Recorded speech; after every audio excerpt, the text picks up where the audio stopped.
ఉండాలి? మన తండ్రి ప్రభువైన యేసు క్రీస్తు ఆయన రాకడ వచ్చేంత వరకు మనం అరమరికలు లేకుండా దేవుని పనిలో ముందుకు సాగిపోవడమే. అలా ఉన్నాం కాబట్టి అందరూ ఇక్కడ కూర్చున్నాం. హల్లెలూయా. ఇది దేవునికి నచ్చింది. హల్లెలూయా. మరి దేవుడు దీవించును గాక. మీకు నా వాయిస్ కి మీకు ఇబ్బంది వచ్చేది. హల్లెలూయా. కొంచెం ఎదురుకొచ్చేయండి. ఆశ్రయ గారి గొంతుకి నా గొంతుకి 1000 రెట్లు వ్యత్యాసం. హల్లెలూయా. మీకు ఇబ్బంది అయిపోద్ది. యోబు గ్రంథము 8వ అధ్యాయము 5వ వచనంలో, నీవు జాగ్రత్తగా దేవుని వెతికిన ఎడల, సర్వశక్తులకు దేవుని బతిమాలుకొనిన ఎడల, చూడండి, నీవు జాగ్రత్తగా దేవుణ్ణి వెతికిన ఎడల. హల్లెలూయా. మరి బిడ్డ చెప్పిన సాక్ష్యాలు, జగదీశ్వరి గారు చెప్పిన సాక్ష్యం ఏంటంటే, నాకు సన్నిధి కావాలి, మంచిది, ఆదరించే సన్నిధి కావాలి, ప్రార్థించే సన్నిధి కావాలి, మరి చక్కగా మా కోసం శ్రద్ధ తీసుకునే సన్నిధి కావాలి, మరి ఆత్మీయ తల్లిదండ్రులు కావాలని వెతుకుతున్న సమయంలో ఆమెకి దేవుడు పరిశుద్ధ ప్రార్థనా మందిరంలో దొరికాడు. హల్లెలూయా. దేవుని సన్నిధి దొరికింది. ఏం పొందుకుంది దేవుని సన్నిధికి వచ్చి అంటే, తన యొక్క చెప్పు స్వరూపం బలమైన ఆత్మను ఆమె పొందుకుంది. హల్లెలూయా. పరిశుద్ధాత్మ శక్తిని ఆమె పొందుకున్నారు. ఒక రోజున, ఒక దినమున దేవుని శక్తితో ఆమె నింపబడ్డారు.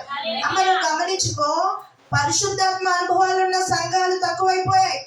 పరిశుద్ధాత్మను దేవుడు మనకిచ్చాడు. దేవుని ఆత్మని మనం పొందుకుంటా ఉన్నాం. దేవుని శక్తి ఏంటో అనుభవిస్తా ఉన్నాం.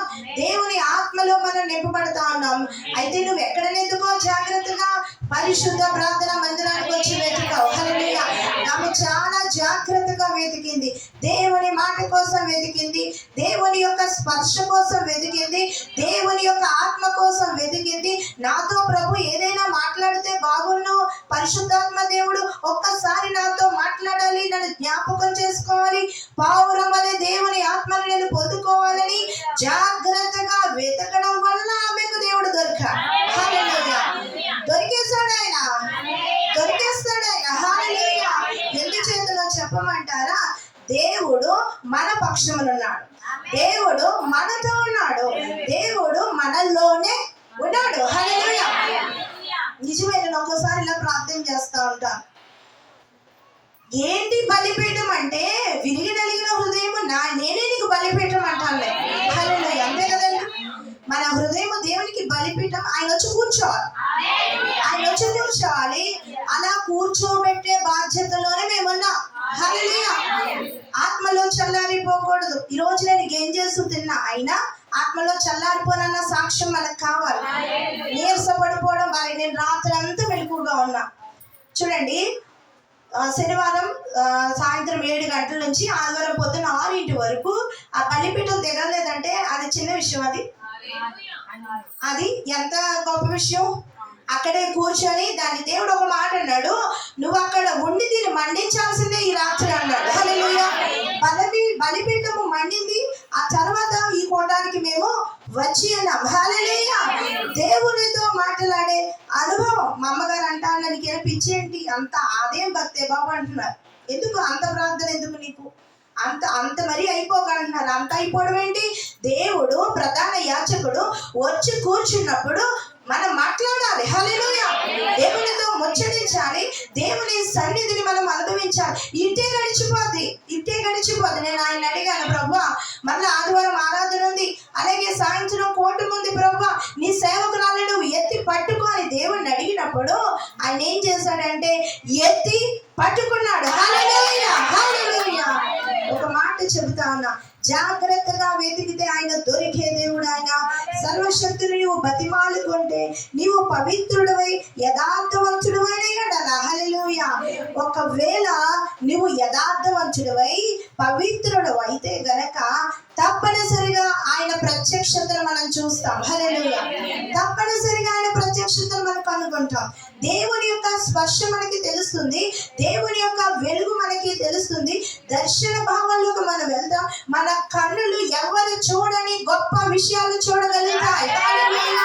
చూడండి, నాకు అంటే ఈ వాక్యం ద్వారా ఎందుకు దేవుడు నడిపిస్తా ఉన్నాడంటే, ఆమె మొదట సన్నిధికి వచ్చింది ఏంటంటే, నాకు భక్తి కావాలి, దేవుని పని కావాలి, దేవుని యొక్క ప్రార్థన జీవితంలో నన్ను నేను పెంచుకోవాలి, ఆత్మీయ ఎదుగుదల కోసం వచ్చారు. ఆమె ఈశ్వర్ గారు అందరికీ తెలుసు, మన మందిరానికి వస్తారు. ఆ వ్యక్తి కూడా ఆత్మీయ ఎదుగుదల కోసమే సన్నిధికి వచ్చాడు. హల్లెలూయా. ఆత్మీయంగా ఎదగాలి. చాలా మంది శారీరకమైన ఆశీర్వాదాలు పొంది ఆత్మీయతలో చచ్చిపోతున్నారు. ఆత్మీయతలో చచ్చిపోతే పరలోకానికి వెళ్ళాం. ఆత్మీయతలో మనము ఎదగాలి, అంతే కదమ్మా, అంతేనా? ఆత్మీయతలో ఎదగాలి. ఎదిగితేనే దేవుణ్ణి మనం విడిచిపెట్టాం. ఎదిగితేనే మన చెయ్యి ఎప్పుడు ఆయన చేతుల్లో ఉంటది. మనం ఆత్మీయంగా ఎదిగితేనే పరిశుద్ధాత్మ చెయ్యి మనము పట్టుకొని ఉంటాం. హల్లెలూయా. అటువంటి గొప్ప దేవుణ్ణి మనం కలిగి ఉన్నాం. దేవుడి దగ్గరికి మనం వెళ్తే ఆయన మన దగ్గరికి వస్తాడు. ఆయనతో మాట్లాడితేనే ఆయన మనతో మాట్లాడతాడు. ఎవరిని బలవంత భక్తి దేవుడు చేయించడండి. మనము హృదయపూర్వకంగా దేవుణ్ణి వెతకాలి. ఇక్కడ అన్నాడు, నిశ్చయముగా ఆయన నీ యందు శ్రద్ధ నిలిపి. హల్లెలూయా. పరిశుద్ధాత్మ దేవుడు అంటండి నిశ్చయముగా శ్రద్ధ నిలుపుతాడు, అంటే శ్రద్ధ తీసుకుంటాడు. తల్లి కుమారుల ఎడల శ్రద్ధ తీసుకున్నట్లుగా దేవుడు వీరి కుటుంబానికి వచ్చి నిశ్చయముగా శ్రద్ధ నిలిపి, ఏంటి కుటుంబ పరిస్థితి, ఏం కావాలి, ఏం లోటు ఉందని శ్రద్ధ కలిగి ఆయన వీరి జీవితంలో కార్యము చేయడము మొదలు పెడతాడంట. ఏ లోటు ఉందో ఆ లోటుని తీరుస్తాడు. ఈమెను మాతో అంటూ ఉంటారు, నేను ఇల్లు కట్టుకుంటున్నానండి, మీకు నచ్చినట్లుగా పైన చర్చ కట్టేస్తాను, ఆరాధన ప్రారంభించండి మాతో. నేను అన్నాను, దేవుని చిత్తం అయితే తప్పనిసరిగా చేద్దాం, అది దేవుని చిత్తం అయితే. హల్లెలూయా. ఆమె ఇంకా ఇల్లు ప్రారంభించలేదు, కానీ లోపు ఆమె దేవుని సన్నిధి కోసం ఆమె మాట్లాడారు. దేవుని సన్నిధి కట్టబడాలి. హల్లెలూయా. పౌలు రాజు గారు అంతే. పౌలు రాజు గారి యొక్క సైట్ ఉంది. అప్పుడు అనేవారు, మాతో ఏమనేవారంటే సన్నిధిని అక్కడ పెట్టేద్దామండి. ఏమో అన్నారు కదా, అన్నారు సన్నిధి అక్కడ పెడదాం. ఎందుకు ఇంత మక్కువ వచ్చిందంటే దేవుని మందిరంలో ఉన్న సమృద్ధి వారు చూశారు. హల్లెలూయా.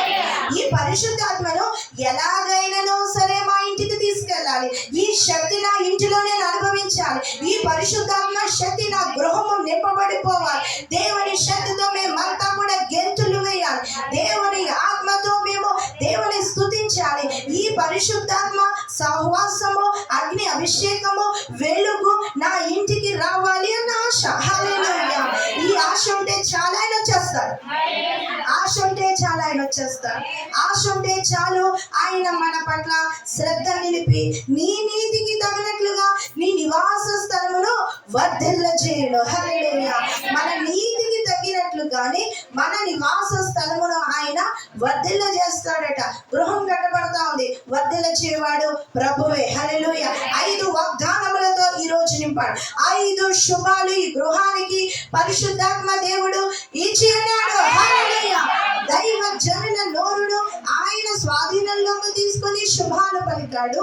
దేవుడు అంటా ఉన్నాడు, అమ్మ నువ్వు ఇంకా ఎక్కువ వెతికితే నీ యందు నేను శ్రద్ధ నిలుపుతాను, అలాగే నీకు గొప్ప కార్యములను నేను చేస్తాను, అలాగే నువ్వు వర్ధిల్లుతావని దేవుని వాక్యము సెలవిస్తుంది. ఏమైనా నిందలు పడ్డదేమో, ఏదైనా తృణీకరణ ఆమె జీవితంలో ఉన్నాయేమో, బాధలు ఉన్నాయేమో, ఎవరైనా ఏదైనా మాటలు ఆమె జీవితంలో వదిలేశారేమో, ఎన్ని జరిగినప్పటికీ ఇది ఎంతవరకు పరిశుద్ధాత్మ దేవుడు నాతో బయలుపరుస్తున్నాడో మరి ఆమెకే తెలియాలి.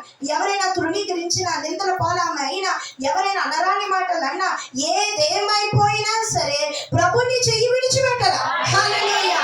ఆయన ఉన్నాడు మీ పక్షమున. అందుకే ప్రభు వాక్కు ఇక్కడ వినిపించడానికి ఈ రోజును సెట్ చేశాడు. హల్లెలూయా.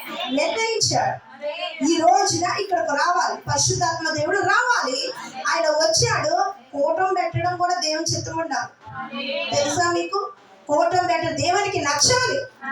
ఆయన చిత్తమున్న వారే కూడికలు ఏర్పాటు చేస్తారు. కూడికలు దేవుని చిత్త ప్రకారం జరుగుతాయి. మీకు ఎన్నో సార్లు చెప్పాను నేను, కూటం పెడితే ఖర్చు అవుతుందని అనుకోవద్దు. మాకేమి ఇవ్వద్దు, ఏమి ఇవ్వద్దు, మేము వచ్చి బోధించి వెళ్ళిపోతాం. ఎన్నోసార్లు చెప్పాం, మీకు ధనం ఇబ్బందిగా ఉందా, ఏమి ఇవ్వద్దు, చక్కగా మంచినీళ్ళు ఇవ్వండి చాలు. మేము మీకు వచ్చి బోధించి చక్కని ఆశీర్వాదము దేవుని వాక్కు నుంచి వెళ్తామని ఎన్నో సందర్భాల్లో మీకు చెబుతా ఉన్నాం. అలా వెళ్ళాం కూడా. హల్లెలూయా. అలా ప్రకటించాము కూడా.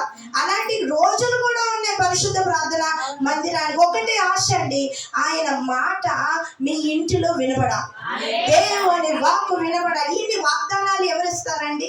ఇన్ని వాగ్దానాలు ఎంత గొప్ప దేవుడో చూడండి. సేవకుల నోటి నుండి ఎన్నో వాగ్దానాలు. 7వ వచనంలో అంటా ఉన్నాడు, అప్పుడు నీ స్థితి మొదటి చదవమ్మా.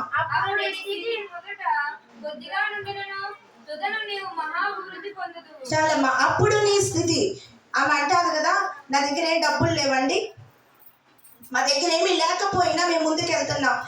అది ప్రభు నీతో మాట్లాడుతూ ఉన్నాడు. ఇప్పుడు మీ స్థితి కొద్దిగా ఉన్నా తుదకుని మీరు మహా అభివృద్ధి పొందుదురు. హల్లెలూయా, హల్లెలూయా. ఈశ్వర్ గారు హల్లెలూయా చెప్పండి. వాగ్దానం వచ్చింది మీకు. ప్రభు అంటున్నాడు, ఇప్పుడు మీ స్థితి కొద్దిగా ఉన్నా తుదకు మీరు మహాభివృద్ధి పొందుదురు. హల్లెలూయా, హల్లెలూయా. 2 చేతులు పైకి ఎత్తులు చెబుదాం. అందరికీ కావాలి ఆశీర్వాదం. చెబుదాం, మా స్థితి ఇప్పుడు కొద్దిగా ఉండినను తుదకు మేము మహాభివృద్ధి పొందుదుము. ఆమేన్. యేసు నామములో ఇది జరుగును గాక. ఆమేన్, ఆమేన్, ఆమేన్. ప్రభువైన యేసు త్వరగా రమ్ము. హల్లెలూయా. Oh glory to స్తోత్రాలయ్యా. పరిశుద్ధాత్మ దేవుని సహవాసము. మొదట నీ స్థితి కొంచెమే ఉన్న తుదకు వృద్ధిని పొందునులే. మొదట నీ స్థితి కొంచెమే ఉన్న తుదకు వృద్ధిని పొందునులే. విడుదల సమీపించెను, నీకు వెలుగు ఉదయించెను. అందరూ గట్టిగా చప్పట్లు కొడతారు. దేవుని సన్నిధిని తిప్పుదాం. పరిశుద్ధాత్మ దేవుడు దిగి రావాలి రాత్రి. విడుదల సమీపించెను, నీకు వెలుగు ఉదయించెను. చిన్నగిల్లు కష్టాల సాగదు పయనం. చెక్కగిల్లు కళ్ళలోన కన్నీళ్ళ కాలం. కష్టాల పాటలోన సాగదు పయనం. హల్లెలూయా. కష్టాల పాటలో సాగదు పయనం. హల్లెలూయా. చాలా మంది అనుకుంటా ఉంటారు, దైవజనులు నన్ను పట్టించుకోవట్లేదే అనుకుంటారమ్మా. మీ అందరికి ఒకటే సమాధానం, యేసయ్య మనందరినీ కన్నాడు. కన్న ప్రేమ పోద్దా? ఏమా వేస్తారు కన్న ప్రేమ పోద్దా? పోదు కదా. పెంచిన ప్రేమ కాదు, కన్న ప్రేమ ఎప్పటికీ పోదు. పరిశుద్ధాత్మ దేవుడు సన్నిధికి కన్నమని బిడ్డలు ఇచ్చినప్పుడు ఇది కన్న ప్రేమ అండి, కన్న ప్రేమ. ఎందుకంటే ఆత్మీయ తల్లిదండ్రులుగా ఎందుకు పెట్టాడు పరిశుద్ధ ప్రార్థన మందిరానికి? కన్న ప్రేమ. కన్న ప్రేమ ఇప్పుడు కూడా అది మర్చిపోదు. హల్లెలూయా. ఏదైనా చిన్న చిన్న గాయాలుంటే తిరగబడిపోద్దా కన్న ప్రేమ? ఇందాక చూడండి, ఇక్కడే చూసాం ఒక తల్లి, చూసారా అందరూ? ఆ పిల్లోడు కొడుతా ఉన్నా పడుతుంది. ఎందుకు? కన్న ప్రేమ కదండి. ఏమా స్వరూప చూసా పడిందా? అదే స్థితి మాది. ఈ కూడిక రూపాన నేను చెప్తున్నా, అదే స్థితి. మేమేంటంటే కన్నం ఎలాగా? ప్రార్థన ద్వారా. హల్లెలూయా. ఇక్కడున్న ప్రతి ఒక్కరిని కన్నం. ఈ మిమ్మల్ని కనడానికి ఎన్ని నొప్పులు వచ్చాయో తెలుసా? ఎన్ని పరిస్థితులు దాటేమో తెలుసా? ఎన్ని స్థితిగతులు దాటేమో తెలుసా? దేవుని దగ్గర గోచాడుతూ ప్రార్థన చేస్తూ ఎన్ని విధాలుగా గోచాడితే మీరు పుట్టారు. హల్లెలూయా. పుట్టిన వారిని ఏ తల్లి తండ్రి అయినా వదులుకుంటారా అండి? వదులుకోరు. ఎవరు ఏమన్నా ఎవరి స్థానము వారిదే పరిశుద్ధ ప్రార్థన మందిరం. హల్లెలూయా. ఇది నీకు ఇచ్చాడు దేవుడు. ఇది మన మందిరం, మనది మనది మనది. నీదే నాది కాదు, నాది మనది, మన మందిరం ఇది. హల్లెలూయా, హల్లెలూయా. అంటారే, అయ్యో మా అమ్మగారు, మా అయ్యగారు, మా తల్లి, మా తండ్రి అంటారే. ఆ తల్లి తండ్రి స్థానంలో ఉన్నవారు మా అందరికి ఒక్కటే ప్రేమ. మొదటి వారు చివరి వారు జగదీశ్వరి గారి తర్వాత ఇంకెవరు వచ్చినా వారికి ఇదే ప్రేమ, అదే పరిశుద్ధ ప్రార్థన మందిరము పరలోకపు ప్రేమతో నిండినది నా జీవితం. హల్లెలూయా. ఓ దేవుని నీకు స్తోత్రాలయ్యా పరిశుద్ధమైన దేవా, ఎంత గొప్ప దేవుడో నాయనా. తల్లి కుండునా నీ ప్రేమ, సొంత చెల్లి కుండునా నీ ప్రేమ,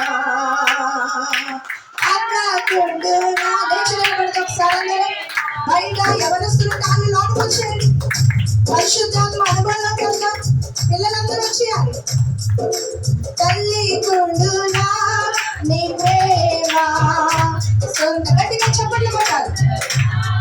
నీ ప్రేమ అన్న కుండునా నీ ప్రేమ, ఎంత తల్లి కుండునా నీ ప్రేమ, నీ ప్రేమ ఎంతో ఎంతో మధురం.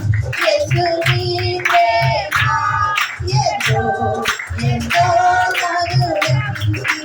నీ ప్రేమ ఎంతో ఎంతో చెప్పండి.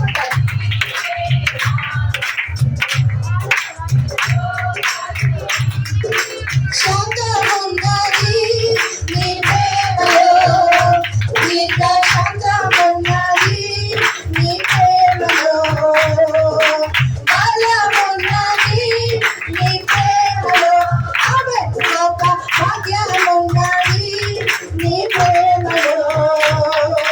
శాంతమున్నది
చేస్తున్నావు నాయన. మర్చిపోనిది నీ ప్రేమ, నన్ను మార్చుకున్నది యేసయ్య ప్రేమ. కనురెప్ప వంటిది, కనురెప్ప వల్ల నిన్ను కాపాడుతున్నాడు ఆయన. నిన్ను ఆయన మరిచిపోడు. ఓ ఇశ్రాయేలు వినుము, దేవుడు నిన్ను మరిచిపో చాలడు. ఆయన నిన్ను మరిచిపోడు, ఆయన నిన్ను మరిచిపో చాలడు. కనురెప్ప వల్ల నిన్ను కాపాడువాడు ఆయన. నిన్ను కాపాడువాడు, కుడుతాడు, నిద్ర పోడు. హల్లెలూయా, హల్లెలూయా. ఒంటరి దాని కాదు ఉండవు, నీ పక్షమున దేవుడు ఉన్నాడు. నా పక్షమున దేవుడు ఉన్నాడు, నా పక్షమున దేవుడు ఉన్నాడు, నా పక్షమున నా ప్రభు ఉన్నాడు. ఆయన ఎవరో కాదు, ఇమ్మానుయేలైన దేవుడు. హల్లెలూయా.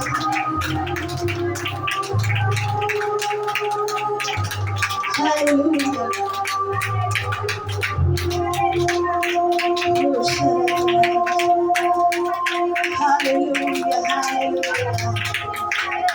పిల్లలేమి పెద్దలేమి దేవుని యొక్క వెలుగులోకి వచ్చెదరు. హల్లెలూయా. పరిశుద్ధాత్మ దేవుడు మాట్లాడుతా ఉన్నాడు జగదీశ్వరి గారి కుటుంబంతో. అమ్మా, ఈ పరుగు ఆపకో. హల్లెలూయా. నువ్వు ఇప్పుడు ప్రభుత్వ నడుస్తున్నావు, వెను తిరిగి చూడక సుమా. ప్రధాన యాజకుడు నీతో ఉన్నాడు, ఈ కుటుంబంతో ఉన్నాడు. ఈ పరుగు ఆపకు, బహుమానము పొందే వరకు పరిగెత్తే పరుగు ఇది. హల్లెలూయా.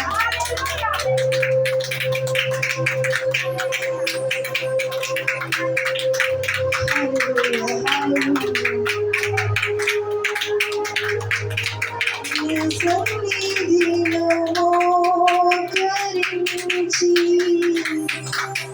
నీ మార్గములో సాగెదా,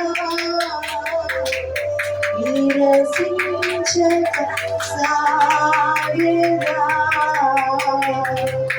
నీవెనుదిరుగా. నీ సన్నిధిలో మోకరించి నీ మార్గములో సాగెదా, నిరసించక సాగెదా, నీవెనుదిరుగా. నిన్నే ప్రేమింతును, నిన్నే ప్రేమింతును యేసు, నిన్నే ప్రేమింతును. నీవెనుదిరుగా.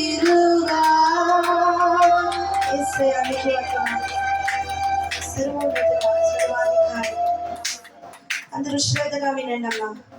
ఎంతగానో ప్రభు మిమ్మల్ని ప్రేమిస్తా ఉన్నాడు. ఎంత ప్రేమిస్తా ఉన్నాడంటే రాత్రి నాతో మాట్లాడన్నాడు, ఈ సంఘ బిడ్డల కోసం ఒక్క రాత్రి నాతో ఉంటావా, బలిపీఠం మండిస్తావా అని అడిగినప్పుడు మీ గురించేగా నేను అక్కడ ప్రార్థన చేశాను. మీ గురించేగా, సంఘం గురించే కదా. నన్ను నేను నల్లగొట్టుకున్నాను రాత్రి అంతా. ఎవరి గురించి? సంఘం గురించే కదా. ఎంత ప్రేమ మీ మీద ఉంటే ఇలా నల్లగొట్టుకుంటా,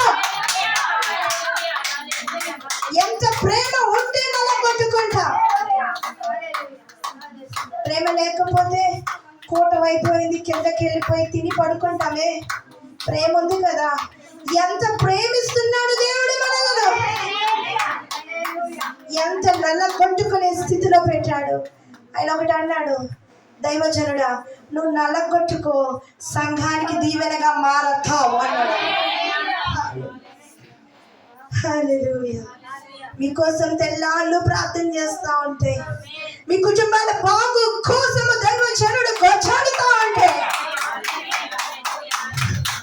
మీరు సన్నిధికి రాకుండా, మీరు దేవుడి మాట వినకుండా, దేవుని సన్నిధిలో గడపకుండా ఇష్టానుసారంగా ఉంటే ఎవరికి దుఃఖం? మరలా పురిటి నొప్పులు పెడుతున్నారే. ఈ రాత్రి ప్రభు మాట్లాడుతూ ఉన్నాడు, ప్రభు మిమ్మల్ని ప్రేమిస్తున్నాడు కాబట్టి మిమ్మల్ని ప్రేమించే దైవ జనులను మీకు ఏర్పాటు చేశాడు ఆయన. హల్లెలూయా, హల్లెలూయా. ఒకవేళ ధనమును ప్రేమించే దైవ జనులుంటే మీకు ఇంతటి ప్రార్థన దొరకకపోదు. హల్లెలూయా. యేసయ్యా, ఈ రాత్రి ఎన్నో విషయాలు మాకు చెప్పావు, ఎన్నో ప్రశ్నలకు జవాబిచ్చావు. దేవా, నువ్వు మాతో ఉన్నావు. ఇంటికి దిగొచ్చావు. ఈశ్వర్ గారు, జగదీశ్వర్ గారు కుటుంబం ఒకప్పుడు వేరు. ఈ రోజు పరిశుద్ధ ప్రార్థన మందిరము రొట్టెల ఇంటిలో దేవుని సమృద్ధి